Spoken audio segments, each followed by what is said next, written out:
Beijing has increased tariffs on American imports from 84 to 125% starting on Saturday.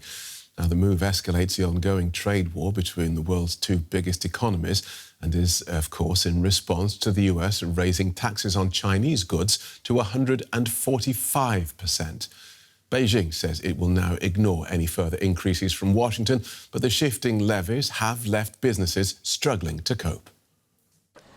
US customers for Jiang Jiayu's party poppers would normally be placing their Christmas orders at this time of the year. But amid a full-blown trade war between Washington and Beijing, those orders are not coming in. The US accounts for around 10% of Jiang's exports. What's the point of doing business if we cannot guarantee our little profit? The problem is, will Trump's tariffs work? Can the US produce what China is producing now? Ordinary people are the ones who will get hurt the most by the tariffs. I don't think Trump can continue his behaviour for long. China is a major supplier to the US, which worries many exporters here in the eastern city of Yiwu, considered the world's largest small commodities market.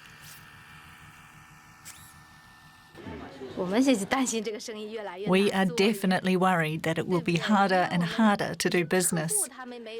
Our clients won't be able to make profit, and neither will we. It will be more and more difficult, right? We are all in the business to make money. But if nobody makes money, the purpose of win-win cooperation will no longer exist. That cooperation has vanished very quickly. In just a matter of weeks, the US has slapped China with tariffs that have now gone up to 145%. China has retaliated and increased its tariffs to 125%. A tit for tat that is worrying millions of consumers in the US as well. It will hurt American consumers, hurt American farmers, hurt American exporters. One of the most stupid public policy things I've seen. I'm trying to hurry up and get as much as I can as far as basic necessities, things that we need, clothes, toilet paper, shoes. Trump is adamant his punishing tariffs will work for the US. And even though the trade war has arrived with a speed and intensity China did not anticipate, it is not backing down either. On Friday, China's President Xi Jinping spoke publicly about the tariffs for the first time since Washington and Beijing started hitting each other with higher levies. Despite China's resolute response, his message was clear. There are no winners in a tariff war. Let's pick this up with Fraser Howie. He's an economist and author on China's economy. Welcome to DW. Why do you believe China has chosen to stand up to Donald Trump in this way, where the rest of the world seems to have run for cover? Well, of course, China sees itself, and somewhat rightly, as an economic superpower. It sees itself as a peer to the US, and it certainly doesn't want to seem to be getting bullied by the US. And also, frankly, when you go from tariffs of 84% to 125%, it's frankly irrelevant. Trade has already stopped, as those, as your clips there showed in the small traders. They're not selling stuff when their prices effectively have doubled or got up by 80% or 120. So Trump is going for a hard decoupling of trade with China with these policies. And so we're seeing those price increases so quickly. Yes, and you hear stories about ships turning around in sort of mid-ocean, about containers being cancelled, not being loaded onto ships, because at these level of tariffs, certainly for the small, you buying Christmas trees or plastic goods or candles or cheap T-shirts or something like that. These are not necessarily essentials, as it were, and nobody in the supply chain can make any money if you double the cost at the Chinese end of things. So it's happened very quickly. And the trouble is for everybody is we're not really sure what the goal is of this. Trump talks about tariff being such a beautiful word and how this is going to reindustrialize America, but Americans do not want to make sneakers or plastic Christmas trees or anything like that. That is not a business that America wants to be in. So where do you see this going?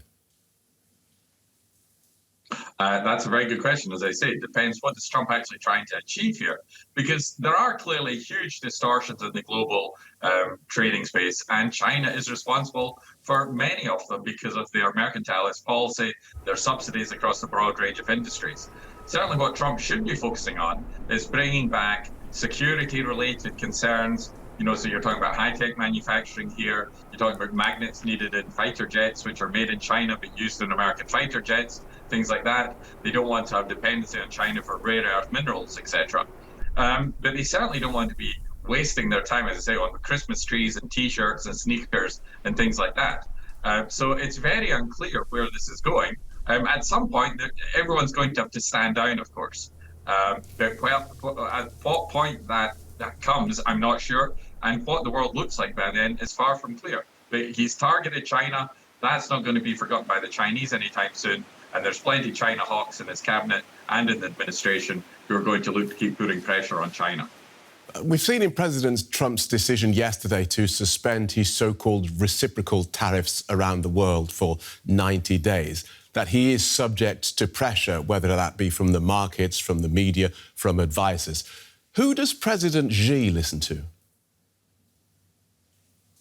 That's a very good question. And for years, we've all been trying to figure that out because he is in a bit of an echo chamber himself. But I think this is very much, nobody wants to lose face here. He's clearly under pressure as well. Remember, even before Trump came into office, the Chinese economy was struggling. Around 20 to 25% of the economy is based on property and property-related services. That's a market that's been in the doldrums for a number of years with no real sign of resolution. China is mired in debt at all sorts of state-owned company level, at local government level. And so he's under a lot of pressure. And if his export machine is effectively turned off or at least turned down because of Trump's tariff and the global trade war, it's certainly going to cause him a lot of pressure.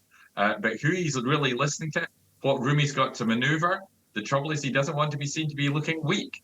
And he certainly doesn't want to seem to be looking weak against America. So this is a long way to go. And frankly, I'd be surprised if even the tariffs are suspended for 90 days. Donald Trump changes his mind, not just day by day, literally hour by hour. So I think there's a lot of volatility to come. It's a fascinating analysis, and we thank you for it. Fraser Howie, economist and author on China's economy.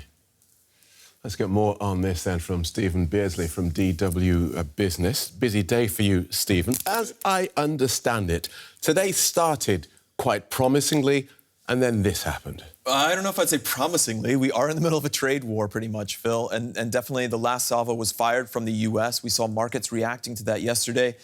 And now we see this. You've pretty much explained everything that we know to this point, going from 84% to 125%.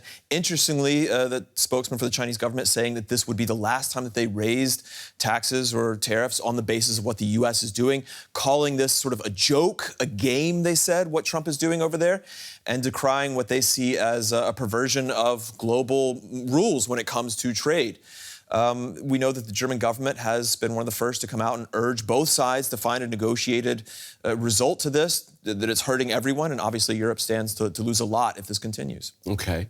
And who does this back and forth hurt most? The piece put it really well. It hurts consumers, especially it hurts businesses. It hurts farmers in the U.S. who, with this latest move, can't imagine getting their goods into China at this point. The prices, the costs on their goods, soybeans, pork products, are going to be so high that they're not going to be competitive in the Chinese market, which they've come to rely on more and more. They also knew from the beginning of the election process that brought Trump to office, ultimately, that this was a possibility. I'm not sure that anyone thought it was going to rise to this level. And then ultimately, it really hurts the global economy. And that's what we've seen warnings of over and over and over. That's why we're seeing stock markets move in the way that they have moved. OK, and it was the stock markets that I was talking about at the start, which seemed to be moving in a positive direction, and then this happened. Yeah, for sure. And the thing is, what we're seeing is that markets are moving in such broad directions up or down. This past week, I was in the Frankfurt Stock Exchange watching what was going on there. And when you look around, you have these big boards that sort of break things down into into sectors, I should say, industrials, retail, agriculture, things like that. And what you could see was that everything was either up or down at the same time. There was no distinguishing between these sectors because these were broader movements. So that whenever an announcement came in, it's not as though investors said, well, this is probably good for this sector and bad for that sector. There is a little bit of that, but these are really broad-based movements based on this overall concern that the global economy is going to suffer, and that means that all businesses will suffer because of it. And that's what we're seeing, broad-based movements here. And do we expect more big shifts through the day? We're in the middle of a trade war, Phil, like I said, of course. In the middle of the day, I don't know. We've seen that there has been something of a correction going upwards. Markets have started to improve recently after starting out down. We don't know. We have to wait till the U.S. wakes up and then see what happens there. The dollar exchange rate, a 3-year low against the euro. What does that mean for consumers? Well, for consumers, it depends on what side of the Atlantic you're on, or the Pacific, I guess. If you're in the U.S., it means your dollar doesn't go as far for buying any sort of imported good. If you're in another country, it means that you can get more from dollar-denominated goods. So anything that you're buying from America, or a lot of global commodities like oil, are priced in dollars. So that means it's slightly cheaper to import oil, though import prices have been going down, or prices for oil have been going down in general, on fears of a global recession. The bigger concern really is that confidence is falling in the U.S. dollar, and that would have ramifications also for the U.S. and for the global economy, because many countries keep their reserves in dollars, and if they see that the value is falling, then they have to do something. So is this an opportunity then for Europe and to benefit as being seen as more stable and a safe haven for long-term debt purchases? Well, what debt, right? There's not a whole lot of common Eurozone debt that's put out there. It's put out by member nations. So while investors may want to buy German debt, which is generally seen as very safe, there's only so much of it. Now, there's going to be a lot more coming soon, as we know, because of this big spending package. But Italian debt, they're probably not going to want to buy because the Italian economy is not seen as stable. Collectively, Europe doesn't put out a whole lot of debt, which is one of the key things you have to do if you're going to become a reserve currency for the rest of the world. So the conditions aren't really there. Also, this is a currency that's controlled by 27 different economies. It's not the most agile. And frankly, there's just not as many debt instruments to buy as there are in the U.S. So there's not a simple one-to-one trade for the U.S. dollar. OK, these are strange and exciting times. We better buckle up for now. Thank you, Stephen Beardsley from DW Business.